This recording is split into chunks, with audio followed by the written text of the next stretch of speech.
Olá, caros amigos do YouTube, eu sou Kátia Magalhães, sejam todos muito bem-vindos ao canal Chá com Debate, o seu espaço de interlocução livre e democrática na internet.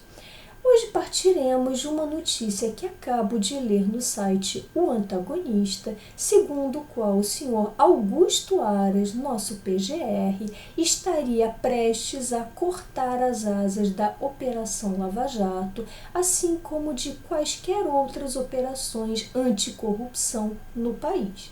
Segundo o antagonista, o golpe consistiria na criação de uma unidade que concentraria todos os casos de corrupção e que permaneceria sob o comando de alguém nomeado diretamente por Aras. Ainda segundo a notícia, haveria nessa unidade um pleno compartilhamento de informações e dados sigilosos de figuras muito relevantes da República sem qualquer autorização judicial. E, por fim, ao que tudo indica, os advogados dos peixes graúdos da Lava Jato, de réus e investigados em ações anticorrupção, estariam bem empolgados com a perspectiva de criação dessa unidade. Segundo eles, a centralização dos casos auxiliaria na negociação das colaborações premiadas. Contudo, sabemos que não é nada disso. Na verdade, eles aguardam a criação dessa unidade para possibilitar uma grande interferência política nos processos. E se tratando do senhor Augusto Aras, essa notícia não é propriamente surpreendente, pois o seu histórico não é dos mais positivos entre nós. Lembramos que, desde a sua nomeação, o senhor Aras foi indicado por Bolsonaro fora da lista tríplice, o que já o coloca, na minha opinião e na opinião de várias pessoas que estudam corrupção no Brasil, que já o coloca numa posição um tanto suspeita. Lembremos ainda que, logo após a sua posse, Aras não tardou a praticar condutas não muito republicanas. Por exemplo, Aras foi uma das primeiras vozes que apoiaram o inquérito inconstitucional das fake news, criado por Dias Toffoli apenas como uma forma de censurar a revista Cruzoé. Ao atuar dessa forma, Aras se comportou como um verdadeiro serviçal de Bolsonaro, quase uma longa-manos do presidente da República, naquilo que veio a ser conhecido como acordão entre o Executivo e Toffoli. Em seguida, Aras apoiou a sanção presidencial à figura do juiz das garantias, que, como sabemos e já comentamos até aqui no canal, é um dos grandes obstáculos ao combate à corrupção no país. Já em 2020, Aras protagonizou um verdadeiro romance com Bolsonaro, agindo com muito servilismo para com o presidente da República em uma tentativa inequívoca de ser indicado ao Supremo. E recentemente tivemos esse episódio envolvendo a subprocuradora, que é seu braço direito, e que requisitou, ou melhor, exigiu informações confidenciais da Lava Jato em Curitiba. Acredito que a nossa esperança, ou pelo menos uma ponta de esperança, resida em uma determinada sindicância aberta a pedido de procuradores junto à Corregedora-Geral do Ministério Público. Espero que, nesse caso, o Ministério Público, ou melhor, a Corregedoria, atue de forma nada corporativa e realmente coloque um freio a esses arroubos, ou melhor, a esses desmandos, tanto da subprocuradora Lindora quanto de seu chefe Aras. No Brasil, o que nós vemos na nossa história, mas em particular na nossa história bem recente, o que vemos são certas ondas de esperança relativas a movimentos bem positivos, a movimentos que contribuiriam e muito para o nosso desenvolvimento e que em um determinado período, em uma determinada fase, parecem perder o fôlego, parecem cessar.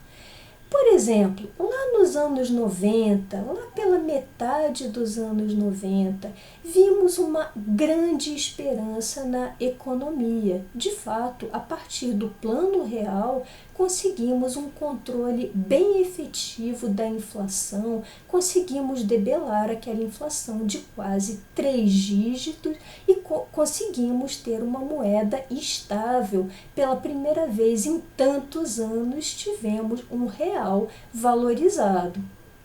A par disso, tivemos outras medidas bastante importantes também na área da economia, medidas liberalizantes que consistiram, sobretudo, em privatizações no setor de telefonia, no setor de mineração, no setor siderúrgico, em vários setores bem relevantes. Dessa forma, o Brasil começou novamente a aparecer para o mundo, a se tornar um país interessante para investimentos.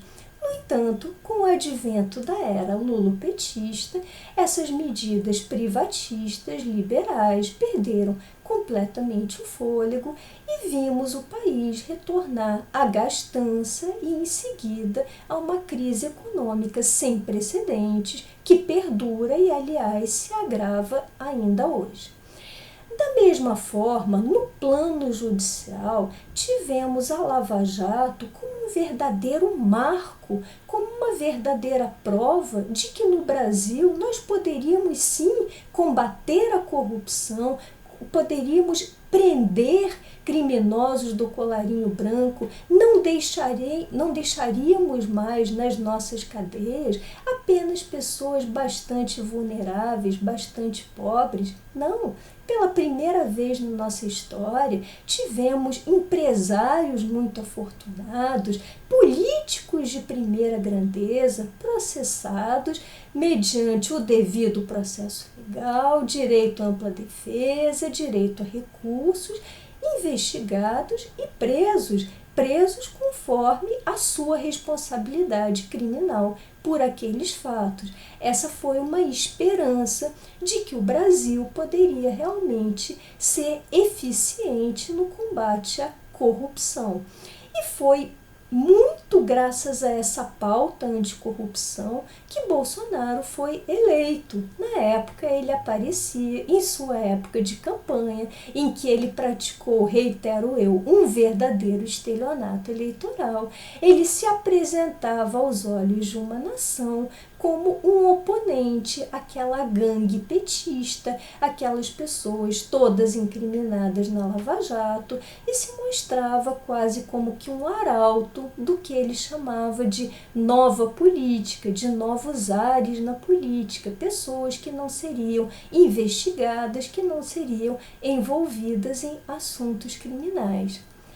Pura mentira, vimos a partir da sua posse que, na verdade, ele combate a corrupção alheia, não a corrupção ou os desvios que envolvam seu clã, seus familiares próximos.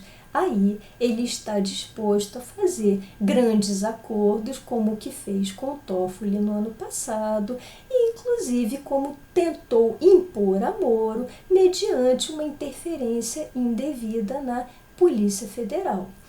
Dessa forma, acho que vivemos um receio muito sério, como destacado hoje nessa notícia do antagonista, vivemos um receio e até mesmo, diria eu, um risco de um enterro da Lava Jato.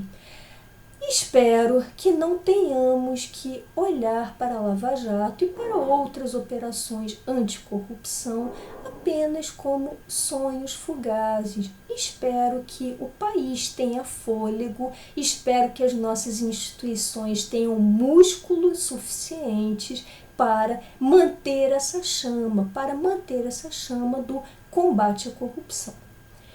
Bom, essas eram as reflexões que eu gostaria de compartilhar com vocês hoje. Se tiverem gostado desse vídeo, deixem seus likes, comentem. Por hoje me despeço e até o próximo Chá com Debate.